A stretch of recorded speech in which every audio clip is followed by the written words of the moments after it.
Alors comme nous avons pu le voir dans ce dernier reportage, l'objectif d'inclusion des personnes fragiles ne concerne pas uniquement les acteurs de la solidarité, mais interroge l'ensemble de la société. Quelles sont les transformations souhaitables? La société française est-elle prête à se mobiliser autour de cet objectif? Pour évoquer ce très vaste sujet, je suis ravi d'accueillir sur le plateau Tim Grissen, ancien président du groupe de réflexion en santé mentale de la CRSA d'Île-de-France, et Philippe Forget, chef d'orchestre et compositeur, directeur artistique de l'Album en musique, qui se trouve en Ardèche.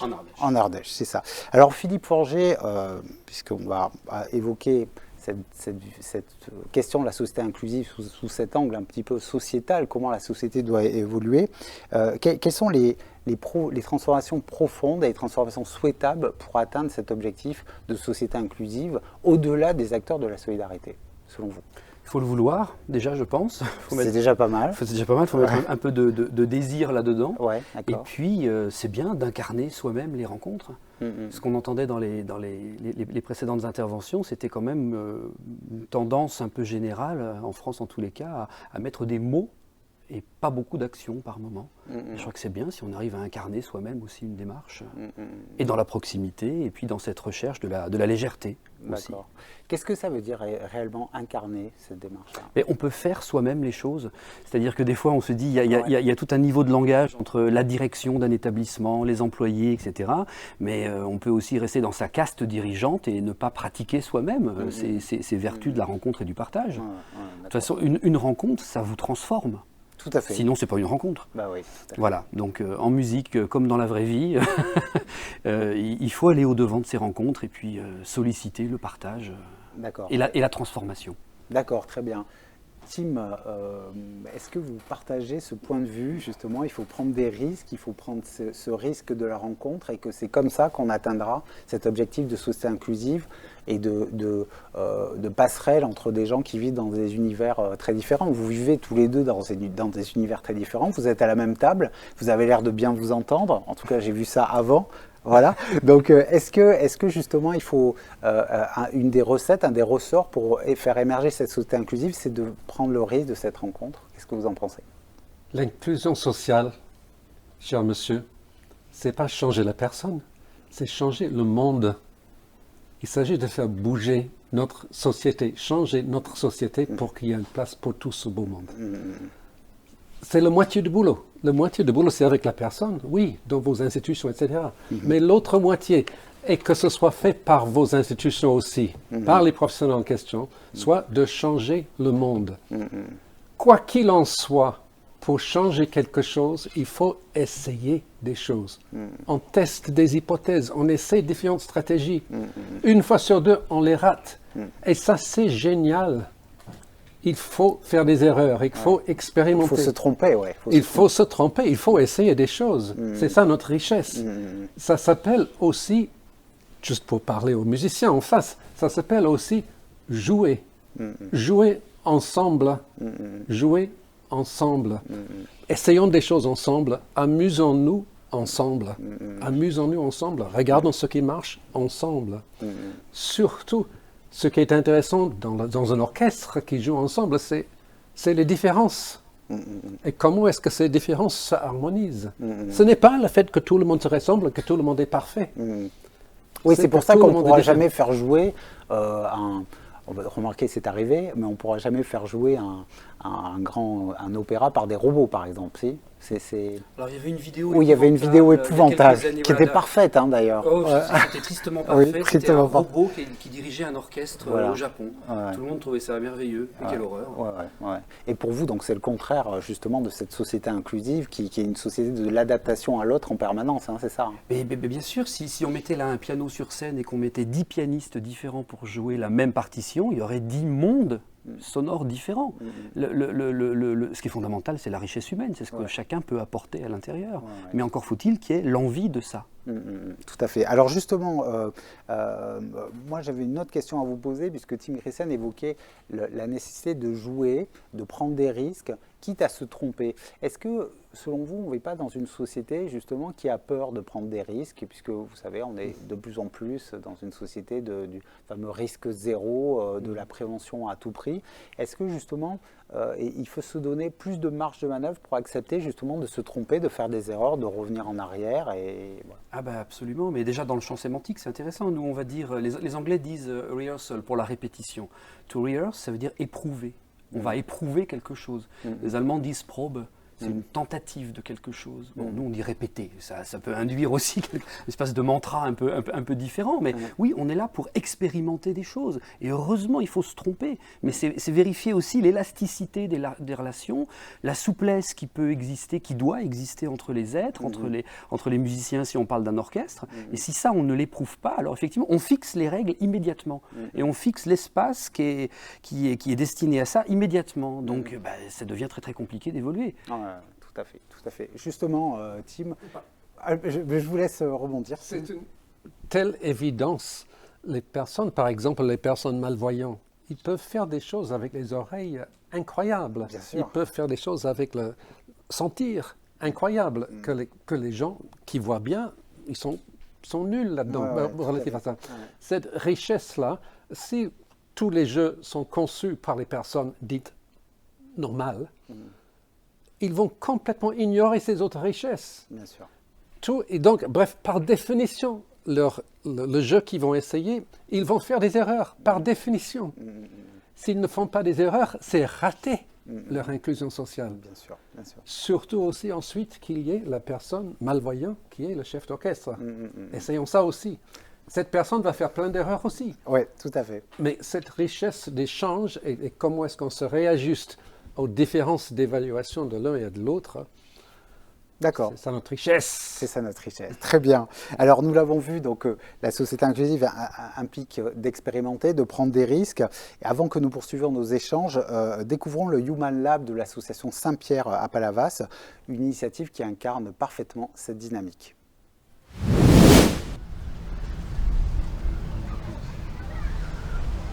Le Human Lab Saint-Pierre, c'est un espace collaboratif de fabrication numérique qui est dédié aux personnes en situation de handicap. Donc c'est un lieu où une personne avec un handicap peut venir être accompagnée à réaliser des aides techniques pour améliorer son autonomie au quotidien, pour répondre à un besoin auquel elle n'a pas encore trouvé de solution actuelle. Alors les objectifs, c'est de pouvoir accompagner une personne dans son besoin. Donc il y a à la fois dans le cheminement de sa solution, il y a déjà un effet thérapeutique, puis ensuite ça va être de pouvoir réaliser un premier prototype, une première version qui va être fonctionnelle. Donc la personne, elle se sent ici accompagnée. Donc l'objectif, c'est aussi d'être un lieu où on va écouter la problématique et on va réfléchir ensemble à la solution. Donc on a travaillé sur des palmes de natation qui permet d'avoir un appui sur l'eau. Donc la droite c'était pas mal, mais la gauche ça... Elle est bien, le maintien il est très bien. T'as un petit peu de support là. Faut que je vire, j'avais pas vu. Il en a mis là, sur l'intérieur du... Ouais. Mais la prise et la préemption elle est très bonne. L'originalité de ce lieu, c'est de pouvoir faire rencontrer des gens qui en temps normal ne sont pas censés se rencontrer. Par exemple, dans ce lieu, une personne en situation de handicap elle va pouvoir dialoguer avec un étudiant en école d'ingénieur, elle va pouvoir rencontrer un professionnel de santé, et elle va aussi pouvoir discuter avec des entrepreneurs qui sont partenaires. C'est vraiment un lieu, un tiers-lieu, ce qu'on appelle, où on va innover, mais le bénéficiaire qui est au centre de l'innovation, qui va être inclus dans le processus, c'est vraiment la personne en situation de handicap. Et ensuite, un autre objectif, c'est que cette solution-là, elle soit librement partagée pour qu'elle bénéficie à d'autres personnes dans le même cas. Donc ici, le principe fondamental de libre partage, d'open source, il est lié au fait que tous les fichiers qu'on conçoit sont des fichiers numériques. On va pouvoir facilement partager une solution. On va imaginer par exemple un coupe-ongle pour une personne qui a une main. Cette solution va pouvoir être imprimée en 3D ici, et puis ça peut aussi bénéficier à une personne qui est à l'autre bout du monde, qui va venir télécharger le fichier suivre une recette, un tutoriel pas à pas, comment réaliser la solution et la refaire pour elle-même, gratuitement. Et en même temps, c'est des solutions qui vont pouvoir être améliorées par le partage. On peut imaginer qu'une personne va reprendre une solution, l'améliorer, et petit à petit, on va arriver à de l'innovation en co-conception avec l'utilisateur et pour l'utilisateur.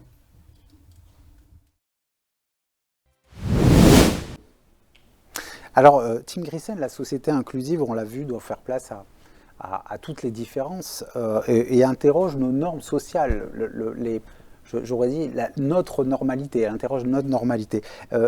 Quelle est selon vous, si on laisse place à la mise en valeur de toutes les différences, quelle est la bonne norme pour vivre ensemble? Parce qu'il faut un socle quand même pour vivre ensemble. Pour vivre ensemble, il faut à chaque instant qu'on puisse inventer ensemble. Il faut à chaque instant, c'est cette notion de jouer, c'est cette notion d'expérimenter, d'essayer des choses, c'est cette notion de construire quelque chose ensemble. J'ai une idée, essayons l'essayer, essayons. Et en essayant, d'autres idées s'inventent. Et ce sont ces moments magiques, c'est ça notre richesse de notre société. Notre richesse, c'est dans la rencontre avec quelqu'un de différent, qu'on découvre des choses sur soi-même. Tout à fait. Tout à fait. Et cette richesse, constamment, ça va vers de l'avant et ça va croissant. C'est lorsqu'on s'enferme, c'est là où ça devient triste. Ça devient triste. Et c'est bon, il y a des moments où la tristesse est vachement utile. Lorsqu'on a perdu une place dans notre société, lorsqu'on a perdu quelqu'un, la tristesse peut être utile. Mais pour sortir, qu'il y ait quelqu'un qui propose quelque chose. Qu'il y ait constamment quelqu'un qui propose quelque chose qu'on essaie. Non, c'est pas ça, mais si on essaie autre chose. Donc, cette relation de jouer ensemble, d'essayer des choses, de contribuer et d'accepter de l'autre, surtout en se disant, on n'est pas pareil, on est différent, surtout en disant ça constamment, mais on joue ensemble. Ouais, tout à fait. D'accord, justement. Alors, Philippe, justement, sur cette question de cette rencontre, cette richesse de la différence et surtout ce mouvement perpétuel, ça fait référence aussi à votre expérience de musicien, de chef d'orchestre, de compositeur. Est-ce que justement, il faut en définitive, cette société inclusive, elle questionne notre société dans le sens où notre société doit toujours être en mouvement pour évoluer, c'est ça? C'est ça ce que ça veut dire en fait? Ça doit toujours être en mouvement, mais les émotions et le mouvement, c'est la même racine pour le mot. Et après, c'est la question de la temporalité. On n'est pas obligé d'être tous au même mouvement. Alors, si on parle de musique, la partition, c'est un rituel, mais nous, on doit aller chercher tous les espaces de liberté qui sont écrits dans ce rituel. Si c'était juste restituer la chose très mécaniquement, ça ne présente aucun intérêt, c'est ce qu'on disait tout à l'heure. Mais en revanche, on vit tous à des temporalités différentes. Donc le mouvement, oui, mais en respectant ce que la vie nous apporte aussi d'inédit, de choses basées sur l'intuition, où il y a des moments douloureux, il y a des moments heureux, et qu'on puisse se sentir accompagné, qu'on puisse se sentir accueilli, ça avec la même qualité tout au long de l'existence. Et puis c'est à l'entourage qui se porte bien ou qui se porte garant de la personne qu'on veut accueillir, on lui doit une sécurité.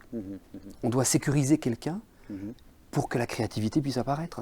Ouais, tout à fait. Avoir un cadre, un socle, pour que cet espace de liberté puisse émerger. Oui, sans que, c'est ce que j'entendais aussi tout à l'heure, et ça me convenait bien, sans que ça devienne des dogmes. On ne doit pas dire, on va penser comme ça et on va arriver là. Ça, c'est pas possible. La rencontre n'existe pas. La société inclusive n'est pas une religion. Non, n'est pas une religion, mais c'est très rassurant pour ceux qui pensent ces systèmes-là. Et dès l'instant où on parle système, c'est fichu. D'accord, très bien. Alors si la société inclusive concerne chacun d'entre nous, les entreprises sont également visées et nombre d'entre elles s'inscrivent déjà dans cette dynamique. C'est le cas du crédit coopératif. Alors je voudrais donner la parole à Emmanuel Gagnereau. Est-ce qu'Emmanuel Gagnereau, donc directeur économie sociale et institutionnelle au crédit coopératif, est avec nous? Bonjour Emmanuel. Est-ce que vous m'entendez? Bonjour Antoine. Bonjour Philippe, bonjour Tim. Bonjour, merci d'être à nos côtés, même si c'est à distance. Alors, première question qu'on aimerait vous poser, Emmanuel, quelle place des acteurs de l'économie pour faire vivre cette société inclusive? Alors, c'est vrai qu'aujourd'hui, je me sens un tout petit peu en décalage parce que je m'adresse à des acteurs du médico-social, des solidarités, et là, moi, je parle d'un point de vue très singulier qui est celui d'une banque coopérative. Pour autant, on est effectivement dans les mêmes enjeux que vous, puisque l'enjeu aujourd'hui, c'est comment on fait pour que cette société inclusive, tout le monde y participe, y compris des acteurs économiques comme des acteurs bancaires. Et ça, c'est quelque chose qui quand même a changé ces dernières années. Il y a une prise de conscience de la responsabilité en économie qui est beaucoup plus forte, avec des acteurs qui commencent à mettre en place des choses. Alors, je vous parle du point de vue du crédit coopératif. Nous sommes partenaires de l'UNIOPS. On est très heureux d'être dans ce partenariat parce qu'on participe à la même chose. C'est comment on permet à des personnes de reprendre leur destin. En l'occurrence, chez nous, c'est le destin économique. Comment on permet à des personnes de reprendre son destin économique en main. Le crédit coopératif, c'est 125 ans d'histoire. Ça a été créé par des ouvriers qui ont voulu à un moment donné s'émanciper des banques classiques pour créer leur propre banque. Et ça, cette dimension, elle est très importante chez nous aujourd'hui. Et c'est ça qui fait aussi que l'économie, aujourd'hui, c'est une responsabilité pour faire en sorte que la société soit plus inclusive.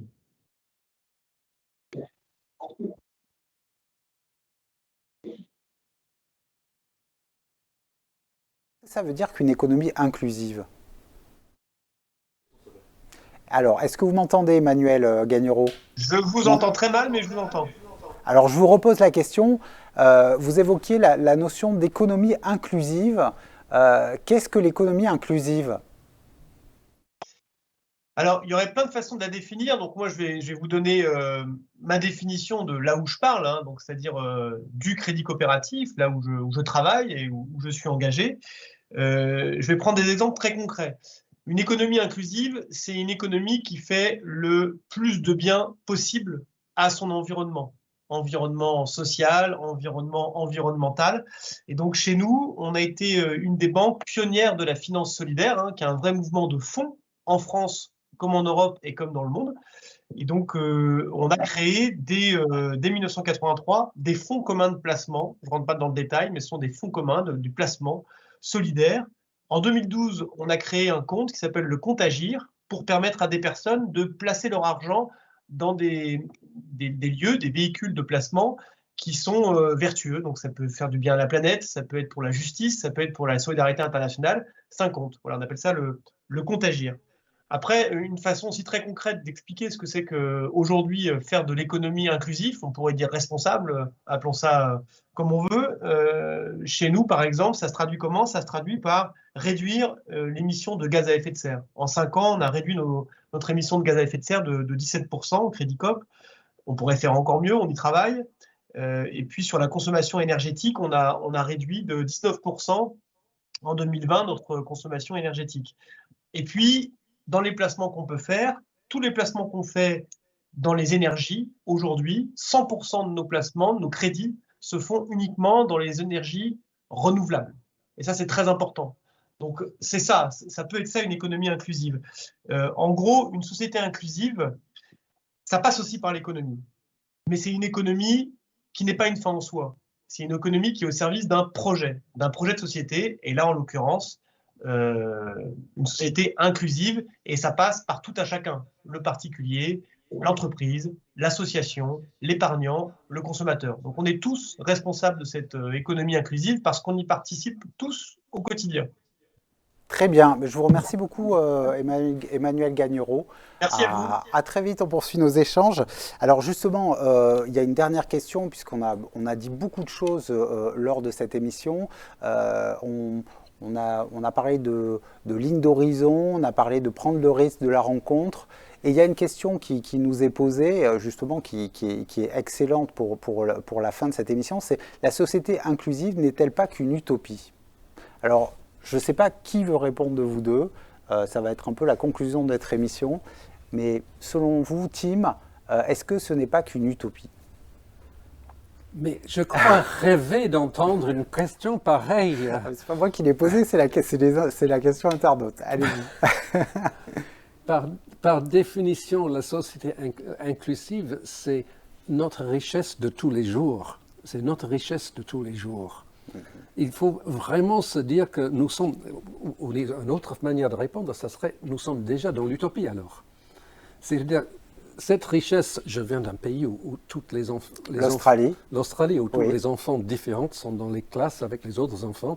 Et une des choses que tu apprends à l'école, c'est de s'occuper de quelqu'un qui ne peut pas voir ou qui ne peut pas attendre, ou bien qui court 3 fois plus vite que toi.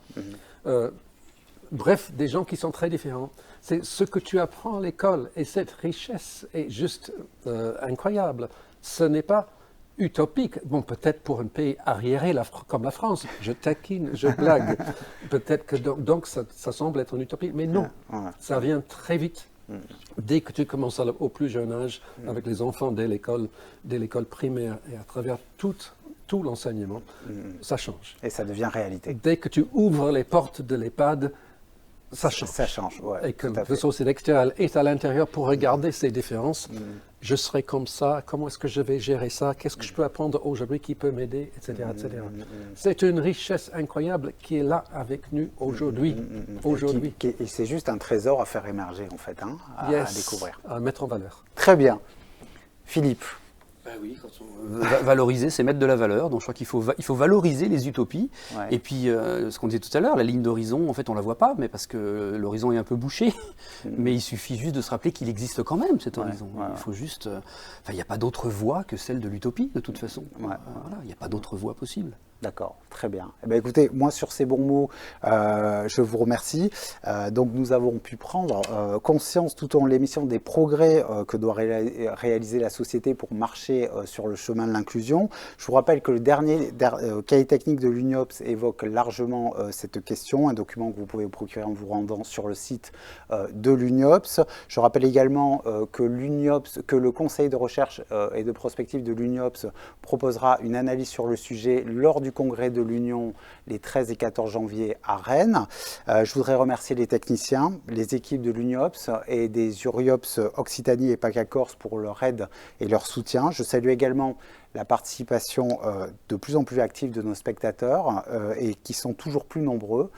Je vous donne rendez-vous le 25 novembre prochain pour évoquer avec vous l'avenir de la protection sociale, une émission que nous organiserons avec les URIOPS Bretagne et Pays de la Loire. Merci encore pour votre attention et bonne journée sur Solidarité TV.